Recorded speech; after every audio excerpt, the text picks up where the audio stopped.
Assalomu alaykum do'stlar. Bugun devlogimizning 24-kuni.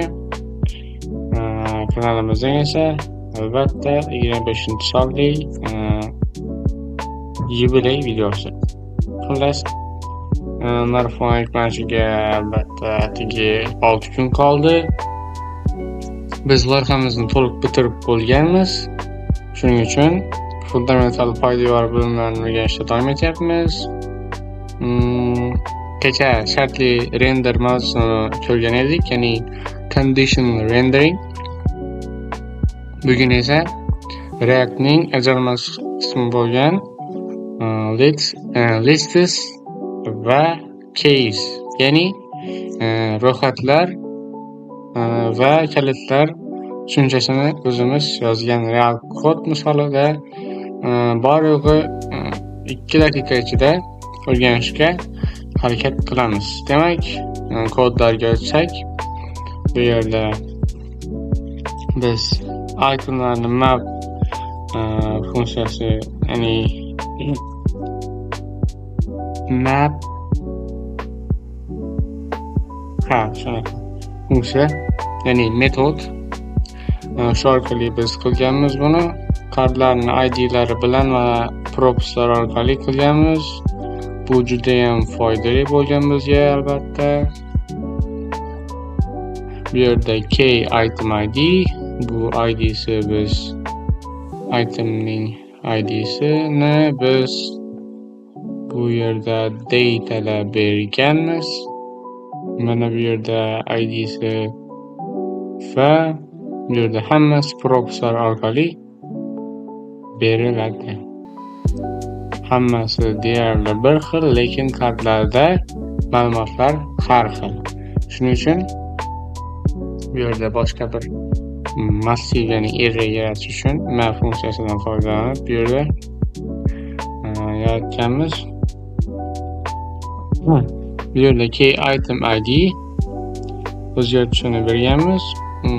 Bu sharoit React'ning virtual DOM tizimiga qaysi element o'zgarganini xatolarsiz bilib olishga yordam beradi. Agar biz kalitni yozmasak, konsolda qizil ogohlantirishlar, ya'ni problems bo'lmida ogohlantirish xatosi chiqishi mumkin. Plus biz bugun shunaqa narsani o'rganyapmiz, ya'ni shunchaki bir koddagi misollardan ko'rib o'rganib ketyapmiz. Hali bu kodlar juda ko'p. Bu yerda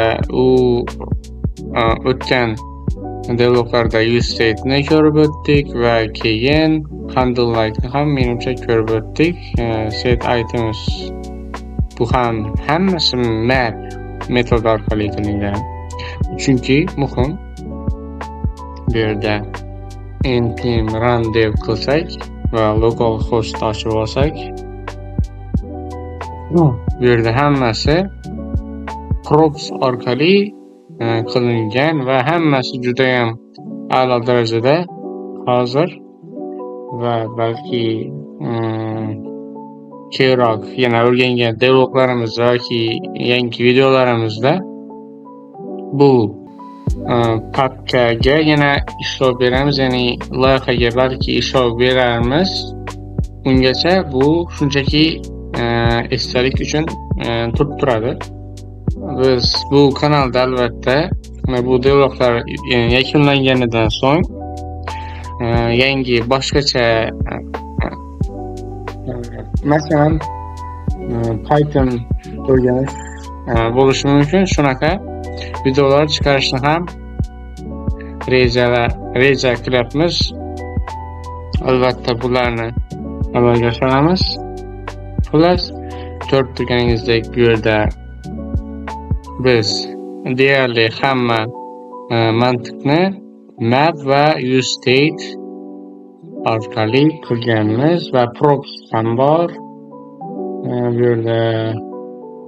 yerda ham kodlar, bu yerda TypeScript TypeScript interfeysi yaratib olib, card props deb va bu yerda ishlatib ketganmiz. Export default function card, id, title, description, likes va hokazolar va bu yerda card propsga asoslangan ma'lumotlar chiqadi va return qaytaradi. Xullas, mana shunaqa gaplar do'stlar.